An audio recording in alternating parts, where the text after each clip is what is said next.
What's up, everybody? Welcome back to the channel. Today we have a special little project I want to get done before we go on our next big trip. So we're heading over towards Yellowstone, Glacier, Banff, Jesuit. It's going to be a huge trip, but there's some things that I need to do to our truck to make sure it's as road trip ready as possible. And one of those things is going to be new shocks.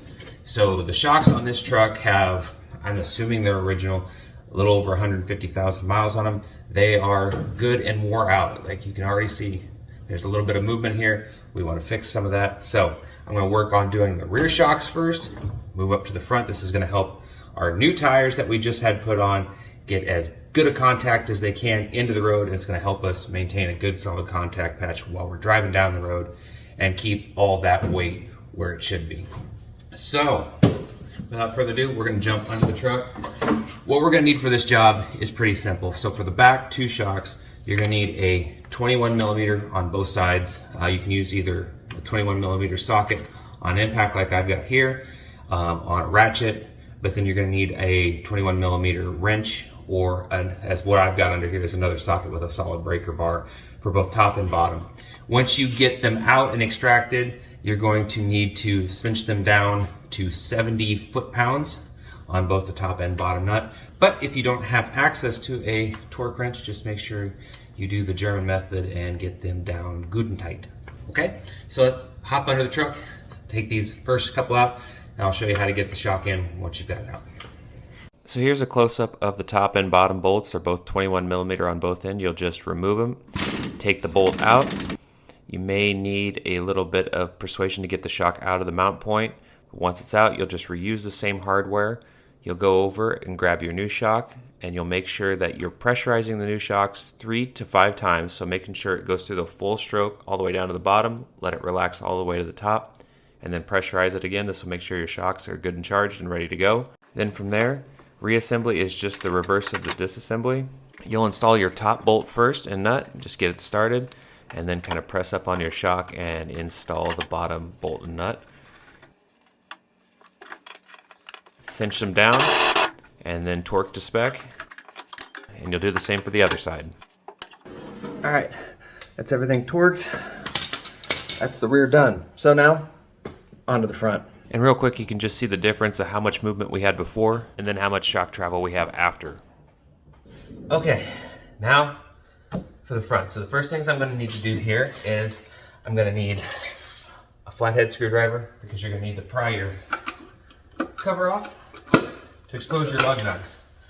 And then from there, you're going to need a 22 millimeter socket for your 6 lug nuts. You're going to need to get yourself jacked up a little bit so you can get the tire off, so you can get to this shock right here. So let's go ahead and hit the hyperlapse and get this tire off. So once it's off, you're going to find another set of 21 millimeters that you'll need for the bottom of the shock.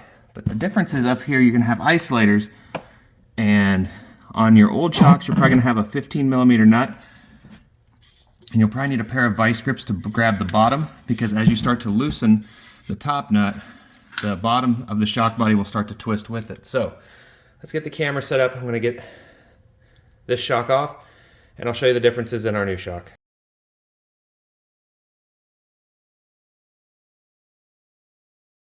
Let's compare our old shock to our new shock. So bodies are the same.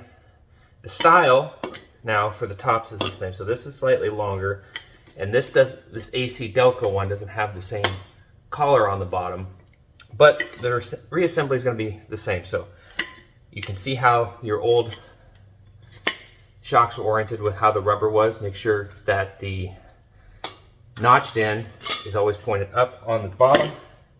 And then on the top, you're going to follow the exact same way that the washers were on there. So you'll have washer on the top with that nub will be facing down on that side. So always the side that's facing the cup will have the flat part of your rubber isolator. So we're going to go ahead, stick this back in there the same way we got the old one out. We'll get everything kind of hand tight, and then we'll get everything torqued to spec.